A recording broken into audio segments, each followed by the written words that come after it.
Well, welcome. We're joined today by Holly May and Josie McDaniel Burkett. We thank you for being here. Ladies and gentlemen, today I've declared a state of emergency for the state of South Carolina to address the rising threat from the coronavirus. Effective immediately, I've ordered the following. Schools in Kershaw and Lancaster counties to be closed Monday, March 16th and remain closed for a minimum of 14 days. The South Carolina Department of Health and Environmental Control to consult with the Superintendent of Education, Molly Spearman, and local school district leadership to provide guidance on if and when remaining school districts should decide to close schools and for how long. Superintendent Spearman has been in hourly contact with the school district superintendents and administrators, and I would like to thank her and the local school district officials for their patience and professionalism and attention to this crisis. I know that they, like everyone, are under a tremendous amount of pressure in making their decisions. All state government offices are to remain open for operation during the enormous business hours. State employees shall report to work as usual. Visitation at state, county, and local correctional facilities in all 46 counties are suspended immediately. DHEC is to immediately restrict visitation to nursing homes and assisted living facilities, with the exception of end-of-life situations. State price gouging laws are to go into effect immediately. And the state emergency management plan is to be activated immediately. In addition, I've requested access to federal assistance provided by the Federal Small Business Administration for direct SBA loans for our state's small businesses that have been adversely affected. Also, I've asked the General Assembly to pass a bill appropriating $45 million for DHEC as DHEC coordinates the state public health response to the coronavirus. This is in addition to the $8 million that Congress has appropriated for South Carolina. Ladies and gentlemen, the past 48 hours have seen remarkable activity across our nation. Professional and college sporting events have been canceled. March Madness, the Masters, the Carolina Cup, the Volvo Car Open, and we don't know what's next. Disney World is closed. Meetings and conferences have been canceled. Even church services have been canceled as we approach Easter. Many South Carolinians are anxious and worried. They're worried about their families, their parents, their grandparents, their children, their jobs, friends, and co-workers, and they're worried about their own health. That is entirely understandable under these circumstances. I want to assure every resident of this great state that your team, Team South Carolina, in all of its capacities, is engaged in working to get us through this crisis. And we will get through this. And we will get through it by using our heads, by being smart, by being deliberate, by staying calm, and by using common sense, and always by working together and demonstrating courtesy and compassion towards each other. Today, we have taken the best course of action for our state, for our people, and for our future. Let us remember that we as South Carolinians are resilient. I have faith in every South Carolinian. We are known around the world as friendly, hardworking, and honest people, a reputation well deserved. As our daily lives are impacted and disrupted by this coronavirus, let us all remember that and be proud of South Carolina. Dr. Bell, Linda Bell. Thank you, Governor. Good afternoon. South Carolina, along with more than 36 states, is now reporting positive cases of a novel coronavirus named COVID-19. This is part of an expanding outbreak worldwide of a respiratory illness that began in December 2019 in Wuhan City, Hubei Province, China. As an update, DHEC is investigating one new possible case of COVID-19 novel coronavirus from Camden in Kershaw County. The one new case is a female in Camden who had contact with a known case. She was evaluated at a healthcare facility and is currently isolated at home. DHEC received her positive result from a private lab late yesterday, March 12th. To date, DHEC's public health laboratory has conducted 123 tests, 13 are positive, and 110 are negative. We have learned that the latest cases in Kershaw and Lancaster counties do also have links. We are continuing to investigate and will update the public as other new information is known. Our top priorities remain preventing the spread of the disease and protecting the public health. This includes working to control spread and measures that best protect all individuals. We know that many residents are concerned about what impact this virus may have on future operations of many of our institutions, including our schools. The CDC has provided guidance to help determine a course of action based on specific circumstances of disease activity for each community. We are monitoring the status of the virus in South Carolina to make informed decisions about large gatherings.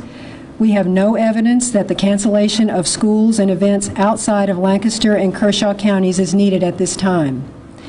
We are constantly monitoring our epidemiologic data and following CDC recommendations for strategies to slow the spread of disease in our communities.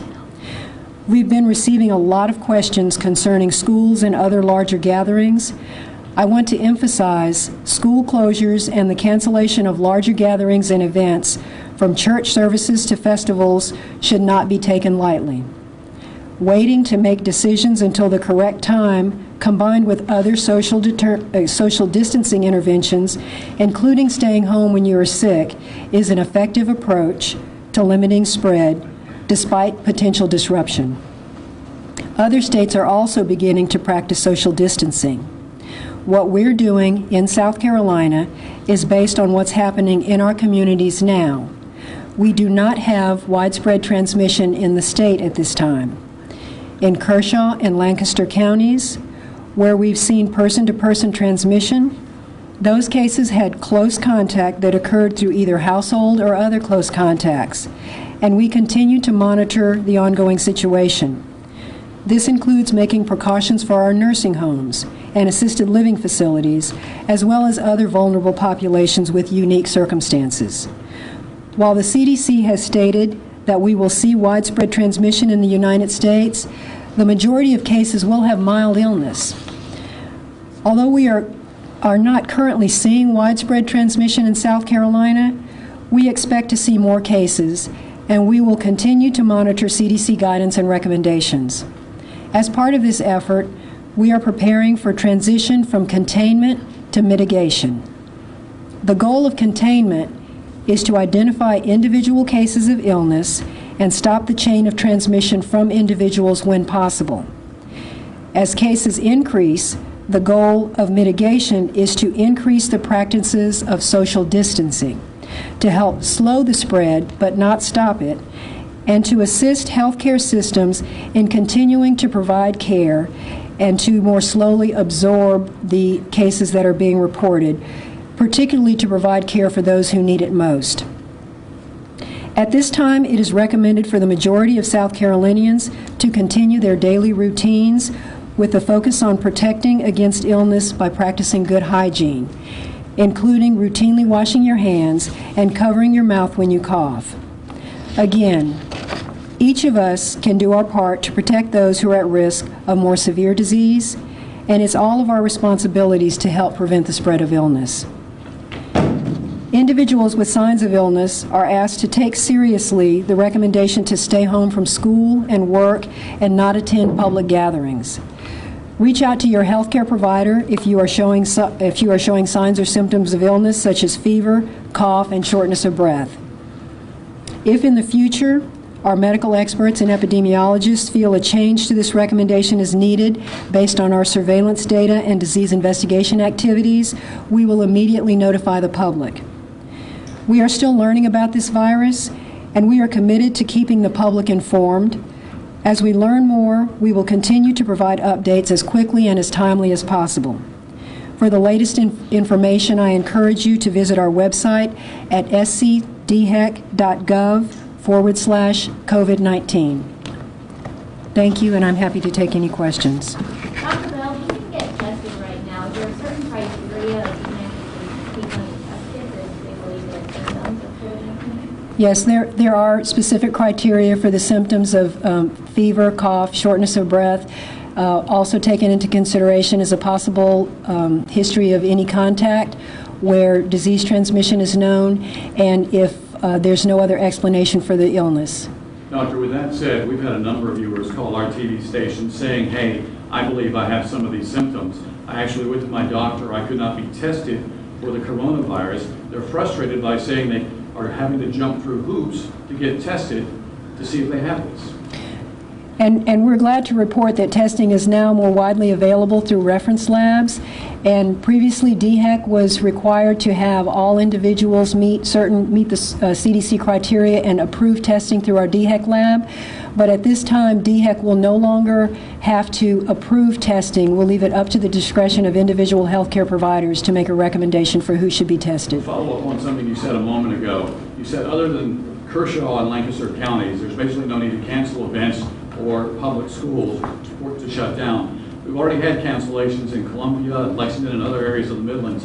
What's changed in the past 24 hours? Well, DHEC is providing information about disease transmission, disease activity in those counties, and other than what we have previously reported with the positive cases, nothing has changed. So we are providing the information for individual entities, organizations, event planners to make their decision about social distancing and about large public gatherings. President Trump mentioned not long ago about the national emergency that there would be some drive-up options for testing around the country. Could we be seeing any of that here in South Carolina? There are arrangements being made in South Carolina for drive-up testing through some health systems. But the drive-up testing is a support function to telemedicine.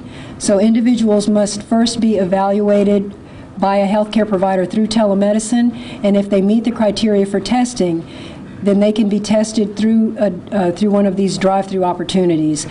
If they have not been previously evaluated by telemedicine, then they will be turned away. As these tests become more widely available, can you post online where they can get tests? Because people are saying they've been told even by their doctors you can only go to emergency rooms, but they don't want to infect people in emergency rooms. DHEC has provided a health alert to provide information about where testing is available, the recommendations for testing, and because testing is now more widely available and because the demand for testing has increased, just in the last 24 hours, we will actually be issuing another health alert that will provide updated information about testing guidance where testing is available. Can you do some more? Let's A continue with senator that. said publicly yesterday from the podium that these test results take 48 hours to get back. Is that the case? And is perhaps or is something being done to speed up that result time? It depends on the lab that the provider uses. The turnaround time varies from one lab to another. It varies anywhere from about 24 to 48 hours in our DHEC lab, and these private reference labs are reporting that they can turn around a test in 3 to 4 days, and that is from the time that they receive the specimen. Yes, ma'am. Thank you. Can you give some more specifics on how these standards will be lowered so that people can get tested? Less than 130 tests still seems like a very low number here in South Carolina. So what does that mean as far as specifics or standards of going and getting tested? Well, one thing is that we don't see evidence of widespread activity in South Carolina. So because the test is indicated for those who are ill with symptoms consistent with it, that means that that number of people are meeting the criteria. What I'm explaining, we're not lowering the standards, is that we are no longer requiring for a DHEC medical consultant to approve the testing. So a healthcare provider, if at their discretion, make the decision independently that the individual meets the criteria, the DHEC medical consultant does not have to approve the testing through the DHEC lab. Healthcare providers can also use these other reference labs that are now available. After a person has been tested positive for the coronavirus and has been quarantined for about 2 weeks in a 14-day period, afterwards, what is the next step for that individual to take? So individuals who have been diagnosed are asked to self-isolate until their symptoms have resolved. The monitoring period applies to the close contacts of individuals who are not ill, and they're asked to restrict their activities to make sure that they don't develop signs or symptoms of illness within 14 days after contact. Officials in other states have estimated that there are actually a lot more people sick and actually given numbers of those estimates than the people that have tested so far. Do we have any sort of estimates like that in the state? Repeat the question, please. So officials in other states have said that, for example, while we only have X number of cases confirmed, we estimate thousands, perhaps 10,000 more actually have it in the state. Do we have any sort of estimate for how many might have it beyond those confirmed? No, we don't have an estimate of how many more might have it, but as we're monitoring for signs and symptoms of illness and providers are aware of what to look for, and we're testing those individuals who meet those criteria, we don't expect to find every person who's diagnosed, particularly if cases begin to increase. But at this time, as we're evaluating those with symptoms of illness and we're testing, the proportion of positives also tells us that if we have a fair number of negatives, that's an indication that the screening that we're doing is reasonable because we are detecting a fair number of negative individuals. And also, as we compare ourselves to other states, be reminded that our population is quite different from these other states. Will individuals who have tested positive for the coronavirus and no longer have symptoms after that 14-day period, will they be retested? No. I know with a lot Yes, of sir. hospitals in the state, like MUSC, Prisma Health, they're doing these tests, like these virtual tests. Have those had any correlation at all to any positive results? A virtual test? Like the way that MUSC goes about the free virtual care screening. Like, has that led to anything, any positive case, any correlations at all? The telemedicine involves the opportunity to visit with a healthcare provider remotely through a television screen, basically. And that assessment includes you taking a history, the healthcare provider taking a history, checking for signs and symptoms. If through that history they meet the criteria, then they have to be referred to a healthcare provider to actually collect a sample to be submitted for testing. Are you considering that there could be more cases of community spread, especially in Kershaw County, where it's believed to be the case now? We do expect to see additional cases. That's why we're screening, and that's what we're seeing in other communities in the United States. So we do expect to identify additional cases. The degree to that occurs depends on how successful we are with social distancing and other measures, asking people to practice good hygiene, to stay away from large gatherings if they're ill. If those social distancing measures are successful, then that will limit the spread of disease in our communities. Speaking of social distancing, Governor, there's a report that you're going to a parade tomorrow in Greenville for St. Patrick's celebration. Are you still planning to go and attend this festival or parade? That parade in Greenville has been canceled. Answers that question. What's the status of MUSC's application to process the test? Do we know?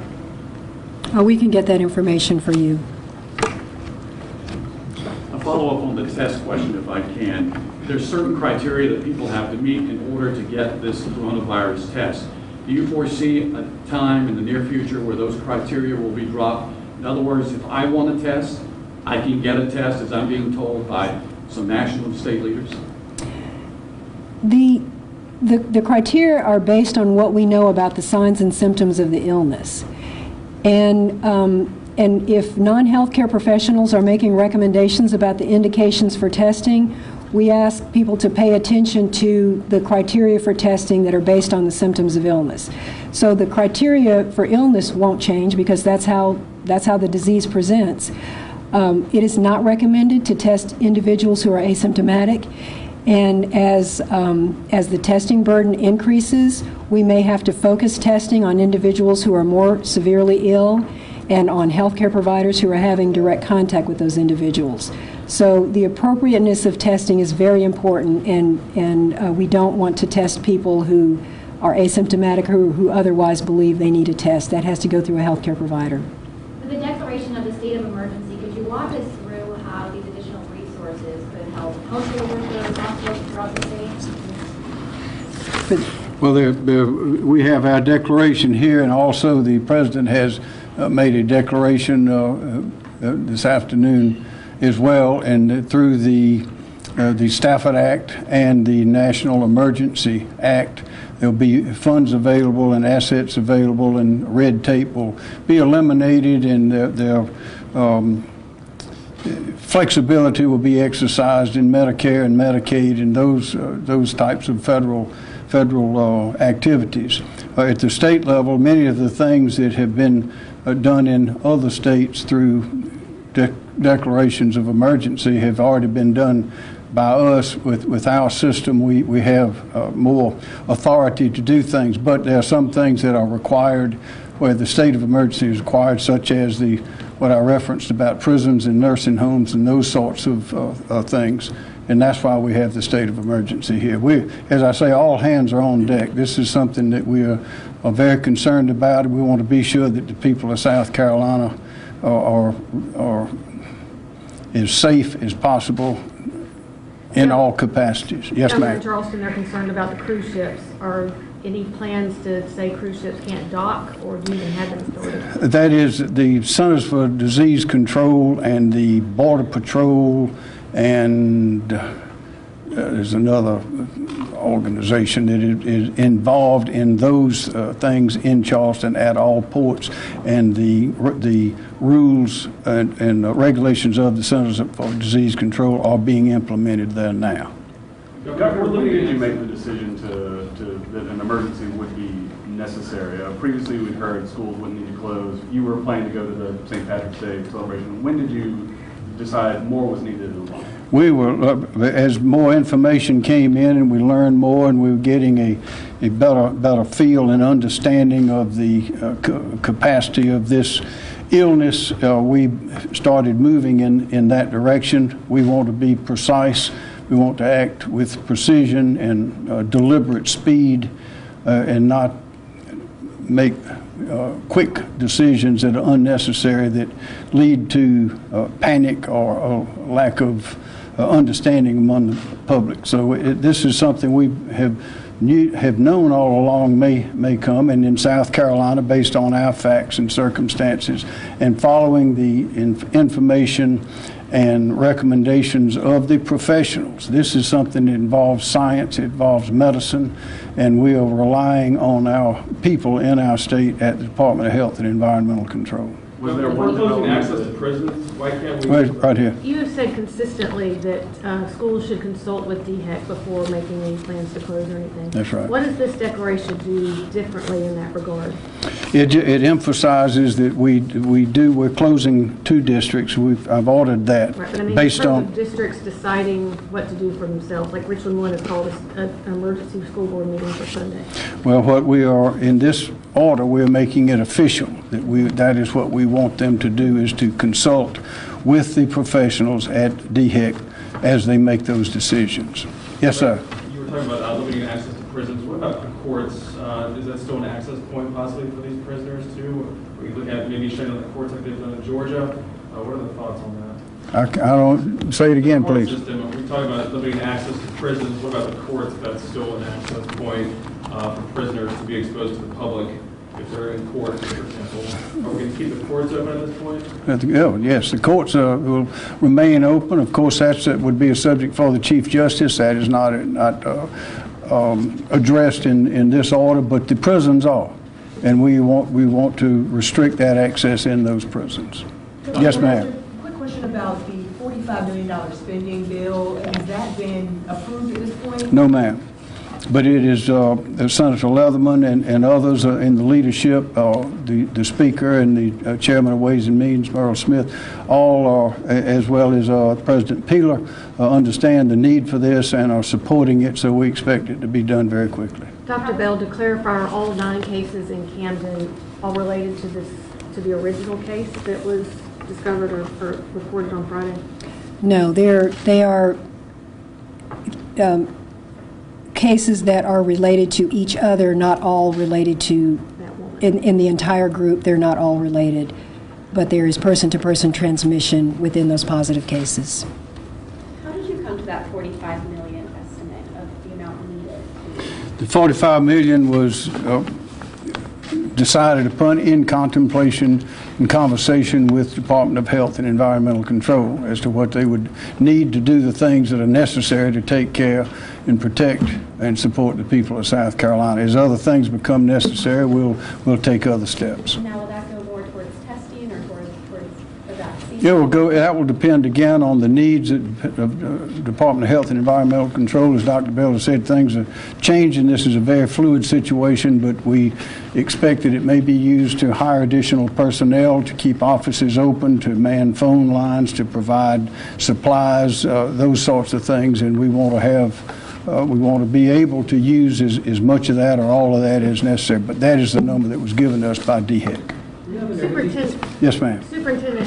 what is your advice to the two school districts that must close? I mean, how can they continue learning, or will they be able to? I've been in contact with both superintendents.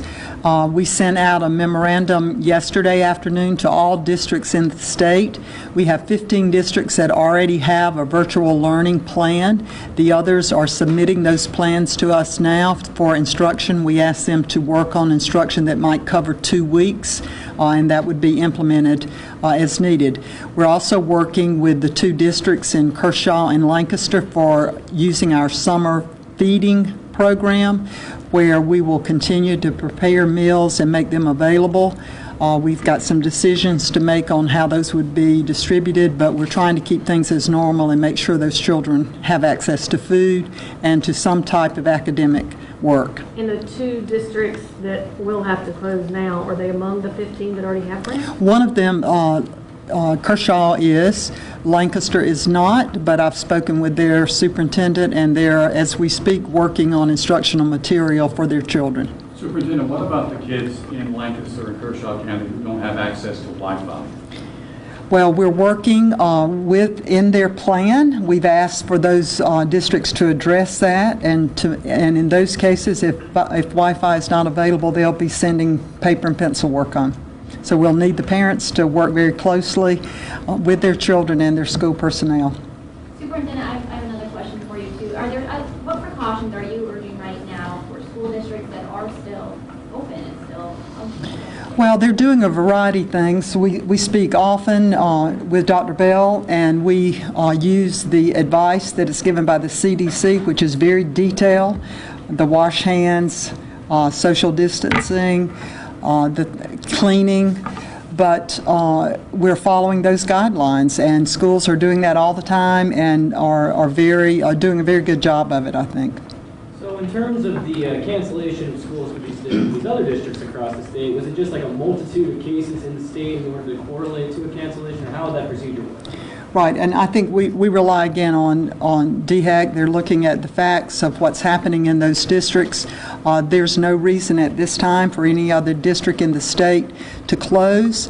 We'll be talking with them, and of course we watch this by the hour, so things could change. But we need to continue to put the health and safety of our students and communities, but at the same time we want to balance that. Children need to be at school, and we need some normalcy in their life. So we're doing everything possible to keep that normalcy and to keep our schools open, basing our decisions on closure on the facts, not letting emotion take over. So I really, as the governor said, I appreciate the work that the school district personnel, the teachers, principals, superintendents are doing in trying to stay calm and base their decisions on the information that's given us by DHEC. Dr. Bell, is there any reason to believe the newer cases in Lancaster County are connected to the cluster across the line in Kershaw? We're continuing to conduct a contact investigation around the new cases that have been identified, and if we identify additional information that others may be at risk, and we will make those notifications. In a household of several members where one is infected and may have young children to care for and they have to be self-quarantined, any guidelines for maybe a parent who has to take care of a child but they are positive for norovirus? Any guidelines for that? There are guidelines from the CDC about home isolation precautions to take. If an individual doesn't require hospital care, they can remain in their home, recommended to be in a room away from the rest of their family members, and there are instructions for what family members can do to help provide care, to provide food, and to provide assistance. So that information is on the CDC website. Now, President Trump just announced working closely with the private sector to get more widespread testing availability. What does that timeline look like here in South Carolina? When might we see the private sector roll out some of this testing capability, and how many tests might be available then per day rather than just 100? Well, we have, DHEC has over 1,000 tests available now. We've plenty, we have ample supplies, but what the president has done with those big companies is a great step forward to have the public sector involved in making those provisions available. As of right now, we have plenty in South Carolina. Governor, speaking of the president, have you talked with him lately about what we're doing here in South Carolina? Not lately. The latest conversation we had a few days ago with the Vice President, the Secretary of Health and Human Services, as well as a variety of others. Governor, what's your message to these parents in these affected counties that have students now home from school and they're juggling work, they don't know what to do? What's the message? Is there relief for these people that are trying to figure out child care and also trying to make sure they can get food on the table? My message is that we are in a great state with great people, and this is we will get through this.